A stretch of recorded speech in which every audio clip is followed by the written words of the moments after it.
Apparemment, à la Commission spéciale sur les droits des enfants et la protection de la jeunesse, il y aurait des problèmes liés à la politique partisane. C'est ce que nous avons appris aujourd'hui grâce à notre collègue Martine Biron. Cette information arrive au moment même où le père et la belle-mère de la fillette morte tragiquement à Granby en avril dernier, décès qui était à l'origine même de cette commission spéciale, était de retour en cours.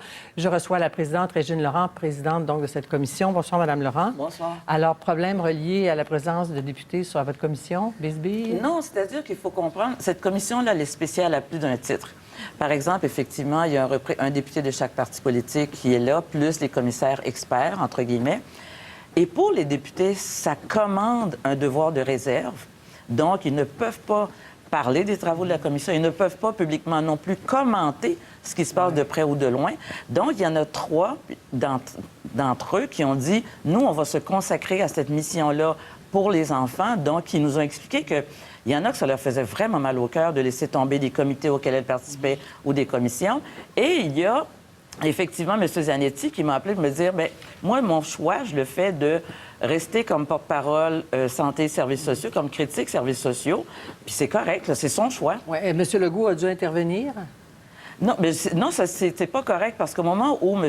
Legault et les 4 chefs étaient réunis, avec l'assentiment des 4 députés, unanimement ont demandé cette rencontre, c'était justement pour clarifier qu'est-ce que ça veut dire pour chacun des députés des partis en termes de temps et en termes d'investissement à la commission. Est-ce que ça vous fait perdre du temps dans l'élaboration de vos travaux? Parce qu'il semble qu'il n'y a pas de site web encore. Non. Pas... Non, le site web, il faut comprendre que quand on est arrivé le 30 mai, après ça, il fallait tout construire. Et ça, on l'a construit avec les experts, avec les députés, et il fallait engager du personnel. Et vous savez, il y a des règles au gouvernement, donc il faut faire affaire avec ce qu'on appelle le CSPQ, le Centre de services partagés, qui sont en train de construire notre site web. Mais on a déjà des façons où la population peut nous rejoindre. Donc, soit en faisant votre histoire, @csdepj.gouv.qc.ca. Donc, ils peuvent déjà, il y en a qui nous racontent leur histoire, qui veulent intervenir au niveau de la commission. Puis c'est une façon d'aller chercher ces témoignages. En même temps, est-ce que c'est lourd? Est-ce que c'était nécessaire d'avoir des députés? C'est tellement différent. Parce que la protection de la jeunesse, ça demande de l'expertise, des cliniciens, des gens qui ont vraiment été impliqués dans ce milieu-là, mais tout en gardant une certaine distance. Là, ça fait beaucoup de monde à messe, comme on dit. Oui, mais en même temps, on a 5 super experts. Moi, là, j'ai pas honte de dire que je suis en admiration devant ces personnes-là sur leur expérience, leur expertise. C'est extraordinaire. Parmi nos députés qui sont présents aussi comme commissaires, il y a des gens qui, dans leur passé, ont travaillé aussi, soit à la DPJ, soit auprès des enfants. Donc, il y a une expertise. Et ça prend aussi des gens comme moi qui avons du recul et qui vraiment regardons les choses d'un œil neuf, et 2 vice-présidents qui ont aussi été auprès des enfants. Oui, mais justement, ça pose la question de l'indépendance. Elle a été soulevée cet été dans une lettre ouverte par un juriste, Jean-Paul Dupré, qu'on ne connaît pas à cette émission, mais qui soulevait le fait que, justement, il y a des députés, il y a des suppléants, il n'y aura pas de continuité avec les députés, et ces gens-là ont été reliés à des gouvernements qui ont mis en place le système sur lequel vous devez faire enquête. Est-ce qu'ils n'ont pas essayé de sauver la mise, sauver leur réputation? Ah, nous avons fait, c'est formidable. Alors, jusqu'à maintenant, les rencontres avec l'ensemble des commissaires, y compris des députés, là, ça n'a jamais fait partie de nos débats. Les gens sont vraiment dédiés à la cause des enfants. On s'est posé la question sur, effectivement, ce que vous appelez les remplaçants. Et en ce moment, tous les partis sont d'accord. Ils sont en train de faire des démarches auprès du gouvernement pour qu'ils restent de façon continue et non pas se servir des remplaçants parce qu'eux-mêmes se sont rendus compte de ce que ça pouvait poser comme problème. Donc, ça n'existera plus, ce risque-là, si je peux dire. Donc, tout le monde est dédié à cette mission-là. Et moi, là-dessus, je suis entièrement d'accord avec eux.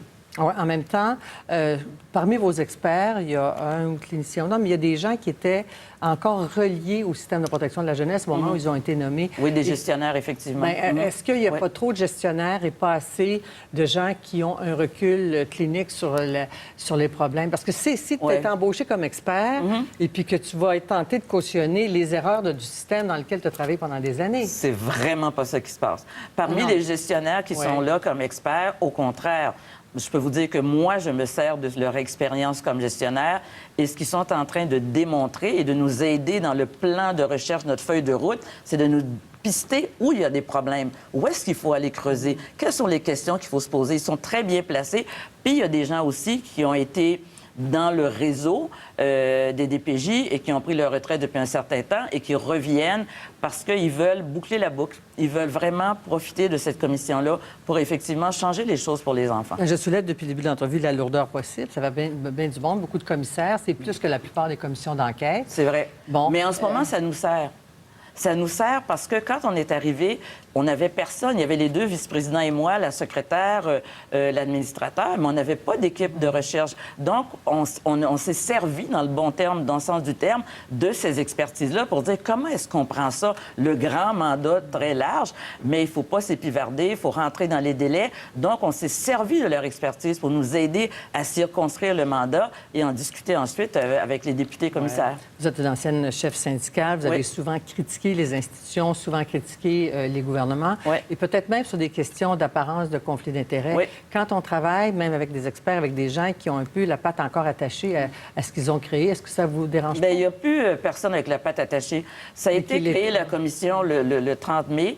Il y a des gens qui ont choisi de dire, moi, je vais prendre ma retraite très rapidement parce que je veux travailler à cette commission. Oui, donc, ils ont donné un délai, puis qui devaient quand même faire une transition de façon correcte là, auprès de leurs équipes. Indépendante et efficace, la commission? Oui, absolument. Il n'y a pas de bisbille, selon vous? Absolument pas. On a des bonnes discussions, par exemple. Vraiment, parce que c'est un mandat qui est très large. Tout le monde est avec ses émotions. Tout le monde veut que ça réussisse. Donc, c'est sûr que c'est passionné, par exemple. On a des longues heures de discussion très passionnées, mais il n'y a absolument pas de bisbille.